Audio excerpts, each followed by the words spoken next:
এখন ভারতের পণ্য রপ্তানিকারকরা বলছেন বাংলাদেশের কার্গো যেহেতু আর ভারতের বন্দরগুলো দিয়ে রপ্তানি হবে না, কাজেই ভারতের বন্দরে যেসব পণ্য রপ্তানির ক্যাপাসিটি আছে তার পুরোটি তারা ব্যবহার করতে পারবেন। বিশেষভাবে দিল্লি বিমানবন্দরের ক্ষেত্রে এটি তাদেরকে একটা বাড়তি সুবিধা দেবে। ভারতে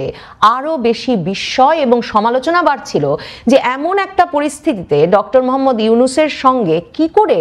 ভারতের প্রধানমন্ত্রী নরেন্দ্র মোদী দ্বিপাক্ষিক বৈঠক করতে পারলেন এবং কেন কোনো ব্যবস্থা বা কোনো তীব্র প্রতিক্রিয়া জানানো হলো না যে ডক্টর মোহাম্মদ ইউনূস ভারতের উত্তর পূর্বাঞ্চলীয় রাজ্যগুলোকে যুক্ত করে বাংলাদেশ, নেপাল, ভুটান মিলিয়ে একটি চীনা অর্থনৈতিক অঞ্চল গড়ে তোলবার মতো প্রস্তাব চীনে বসে দিয়ে আসতে পারলেন। ভারত বাংলাদেশকে দেওয়া তার ট্রান্সশিপমেন্ট সুবিধা বাতিল করেছে। এই ট্রান্সশিপমেন্ট সুবিধার মাধ্যমে ভারতের স্থলপথ ব্যবহার করে বাংলাদেশের রপ্তানিকারকরা তৃতীয় যে কোনো দেশে তাদের পণ্য রপ্তানি করতে পারেন এবং ভারতের কোনো বন্দর দিয়ে ঢুকে আবার ভারতের সড়কপথ ব্যবহার করে ভারতেরই অন্য কোনো বন্দর কিংবা বিমানবন্দর দিয়ে পৃথিবীর যে কোনো দেশে পণ্য রপ্তানির সুবিধা এর মাধ্যমে বাংলাদেশের রপ্তানিকারকরা পেয়ে এসেছেন 2020 সাল থেকে। এর ফলে নেপাল, ভুটান, মিয়ানমারের মতো দেশে বাংলাদেশের পণ্য রপ্তানি তো সহজ হয়েছিল বটেই, এর পাশাপাশি বাংলাদেশের এমনকি তৈরি পোশাক যারা রপ্তানি করেন সেই তৈরি পোশাক শিল্প মালিকেরা আসলে ভারতের স্থলপথ ব্যবহার করে দিল্লি বিমানবন্দর সহ নানা সমুদ্র বন্দর এবং বিমানবন্দর ব্যবহার করে অন্য তৃতীয় দেশে তাদের পণ্য রপ্তানি করে আসছিলেন। কাজেই এই সুবিধা বাতিল হওয়ার ফলে বাংলাদেশের পণ্য রপ্তানিকারকদের খরচ এবং সময় দুইই বাড়বে। তাদেরকে বিকল্প পথ খুঁজে বের করতে হবে এখন তৃতীয় দেশে পণ্য পাঠানোর ক্ষেত্রে, এবং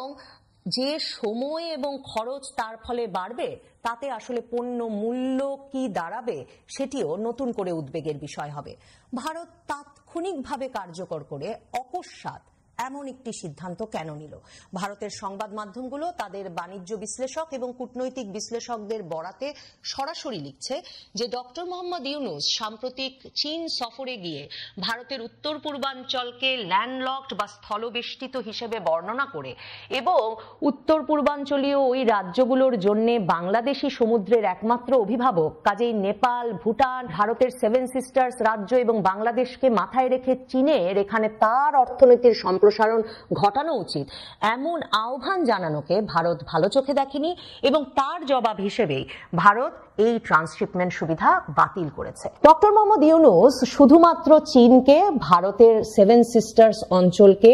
ল্যান্ডলকড হিসেবে অভিহিত করে চীনকে এই অঞ্চলে তার অর্থনীতির সম্প্রসারণ করতে বলে ভারতকে একটা নিরাপত্তা ঝুঁকির মধ্যে ফেলেছেন তাই নয়, ডক্টর মোহাম্মদ ইউনূস তার এই সফরের যে যৌথ ঘোষণা সেখানে নিশ্চিত করে এসেছেন যে ভারতের যে চিকেন নেক বলে পরিচিত নিরাপত্তা ক্ষেত্রে খুবই স্পর্শকাতর অঞ্চল হিসেবে ভারতে যেই অঞ্চলটিকে মনে করা হয় তার শিলিগুড়ি করিডোর, অর্থাৎ ভারতের মূল ভূখণ্ডের সঙ্গে ভারতের সেভেন সিস্টার্স, ভারতের উত্তর পূর্বাঞ্চলীয় 7টি রাজ্য যে অপ্রশস্ত একটি পথের মাধ্যমে সংযুক্ত, তার খুব কাছে তিস্তা মহাপরিকল্পনা বাস্তবায়নের দায়িত্ব বাংলাদেশ এই সফরে চীনকে দিয়ে এসেছে। শুধু তাই নয়, বাংলাদেশ বলছে যে চিকেন নেকের খুব কাছে, শিলিগুড়ি করিডোরের খুব কাছে বাংলাদেশের লালমনিরহাটে একটি বিমান ঘাঁটি তৈরি করতে যাচ্ছে চীন, এবং সেই অবকাঠামো উন্নয়নের জন্যও চীনকে আহ্বান জানিয়ে এসেছেন বাংলাদেশের সরকার প্রধান উপদেষ্টা ডক্টর মোহাম্মদ ইউনূস। বাংলাদেশের তরফে মোংলা বন্দরকে এখন নতুনভাবে মোংলা বন্দরের অবকাঠামো উন্নয়নের দায়িত্ব চীনকে দেওয়া হচ্ছে। তার মানে ডক্টর মোহাম্মদ ইউনূস চীনে গিয়ে ভারতের জন্য অত্যন্ত স্পর্শকাতর ওই অঞ্চলটিকে একরকম চীনা বিনিয়োগের জন্য সহজ জায়গা হিসেবে অভিহিত করে এসেছেন, সেটিকে ভারতে আসলে ভালো চোখে দেখা হয়নি। ডক্টর মোহাম্মদ ইউনূস চীনে এই মন্তব্য করার পরেই ভারতের উত্তর পূর্বাঞ্চলীয় রাজ্যের রাজনীতিবিদেরা, বিশেষ করে আসামের মুখ্যমন্ত্রী, তিনি সরাসরি কেন্দ্রীয় সরকারকে এর শক্ত জবাব দেওয়ার দাবি জানিয়েছিলেন। কিন্তু এরপর বিমস্টেক সম্মেলনে গিয়ে ভারতের রাজনীতিবিদদেরকে এবং কূটনৈতিকদেরকে বিস্মিত করে সাইড লাইনে দ্বিপাক্ষিক বৈঠক করেছেন প্রধানমন্ত্রী নরেন্দ্র মোদী ডক্টর মোহাম্মদ ইউনূসের সঙ্গে। এরপর থেকেই ভারতে আরো বেশি বিস্ময় এবং সমালোচনা বাড়ছিল যে এমন একটা পরিস্থিতিতে ডক্টর মোহাম্মদ ইউনূসের সঙ্গে কি করে ভারতের প্রধানমন্ত্রী নরেন্দ্র মোদী দ্বিপাক্ষিক বৈঠক করতে পারলেন এবং কেন কোনো ব্যবস্থা বা কোনো তীব্র প্রতিক্রিয়া জানানো হলো না যে ডক্টর মোহাম্মদ ইউনূস ভারতের উত্তর পূর্বাঞ্চলীয় রাজ্যগুলোকে যুক্ত করে বাংলাদেশ, নেপাল, ভুটান মিলিয়ে একটি চীনা অর্থনৈতিক অঞ্চল গড়ে তোলবার মতো প্রস্তাব চীনে বসে দিয়ে আসতে পারলেন। এই চাপের মুখেই ভারতের কেন্দ্রীয় সরকার এই সিদ্ধান্ত নিল যে 2020 সালে বাংলাদেশকে যে ট্রান্সশিপমেন্ট সুবিধা ভারত দিয়েছিল তা এখন থেকে তাৎক্ষণিকভাবে কার্যকর করে তুলে নেওয়া হবে। ভারত বলেছে যেসব পণ্য পরিবহনকারী ট্রাক বা কার্গো এরই মধ্যে ভারতের স্থলসীমান্তে ঢুকে গেছে সেগুলো বাংলাদেশে এখন ফিরে যেতে পারবে। তার মানে বাংলাদেশের পণ্য রপ্তানিকারকদের জন্য বিপদ শুরু হয়েছে আজকে থেকেই।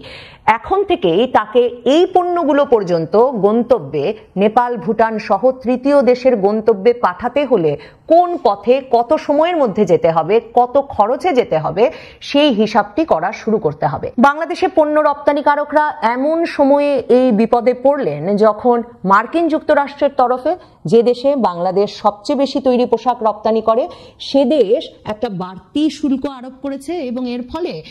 আগের 15% সঙ্গে বাড়তি 37% শুল্ক যুক্ত হয়ে প্রায় 52% শুল্কের চাপে পড়েছে বাংলাদেশের রপ্তানিকারকরা মার্কিন যুক্তরাষ্ট্রের বাজারে পণ্য পরিবহনের ক্ষেত্রে। এবং অনেক অর্ডার বাতিল হচ্ছে। অনেক ক্ষেত্রেই শিপমেন্টের অর্থাৎ জাহাজীকরণের ঠিক আগে অর্ডার দেওয়া প্রতিষ্ঠানগুলো বাংলাদেশের পণ্য, তৈরি পোশাক, চামড়াজাত পণ্যকে আর জাহাজে তুলতে নিষেধ করছে। এমন অবস্থায় এখন বাংলাদেশের জন্য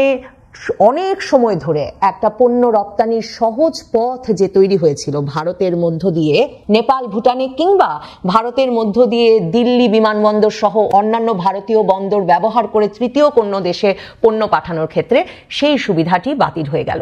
ভারতের পণ্য রপ্তানিকারকরা এই বিষয়টিকে স্বাগত জানিয়েছে, কারণ তাদের তরফ থেকে 2020 সাল থেকে অভিযোগ ছিল যে ভারত তার স্থলপথ বাংলাদেশের পণ্য তৃতীয় দেশে রপ্তানির জন্য খুলে দেওয়ার পর থেকেই শুধু দিল্লি বিমানবন্দরেই অন্তত 10টি বাংলাদেশি কার্গো প্রতিদিন জড়ো হতো এবং এর ফলে তারা বলছিল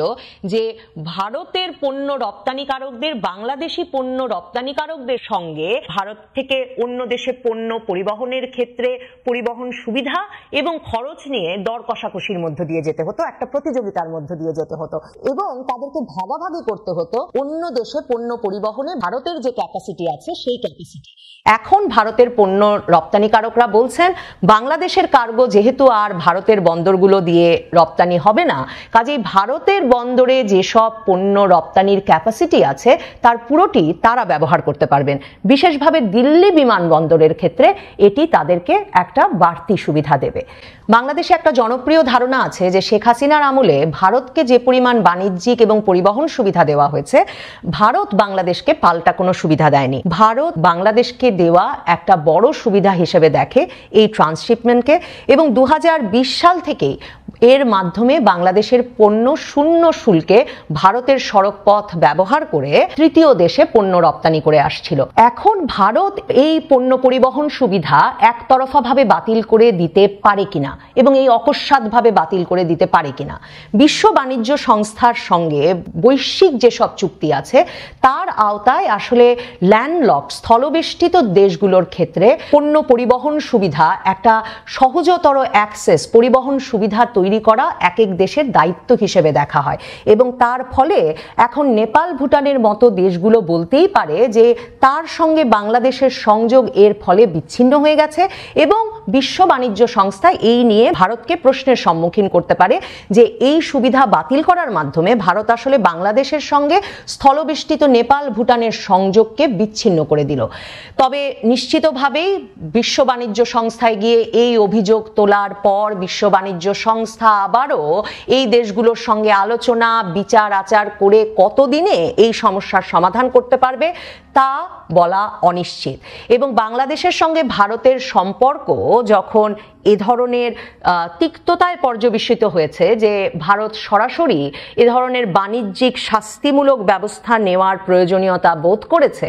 তখন নিশ্চিতভাবেই বলা যায় যে এই মুহূর্তেই বাংলাদেশ সরকারের কোনো আবেদন বা আহ্বান শুনতে হয়তো ভারত সহজে সাড়া দেবে না। আমার মনে হয় ডক্টর মোহাম্মদ ইউনূসের সরকার কূটনৈতিক পর্যায়ে চীন, ভারত সকলের স্বীকৃতি পেয়ে একটা দারুণ সময় কাটাচ্ছেন এমন যখন মনে মনে হচ্ছিল তখন এই ভারতের এই সিদ্ধান্ত তাকে বিব্রত করবে, বিপদে ফেলবে এবং বাংলাদেশের পণ্য রপ্তানিকারকরা এরই মধ্যে মার্কিন বাড়তি শুল্ক আরোপের ফলে যে চাপে ছিলেন তার সঙ্গে এই চাপ যুক্ত হয়ে তারা বাংলাদেশের সরকার প্রধানকে, প্রধান উপদেষ্টাকে, অন্তর্বর্তীকালীন সরকারকে কি প্রতিক্রিয়া দেখান তার জন্য আমাদের অপেক্ষা করতে হবে।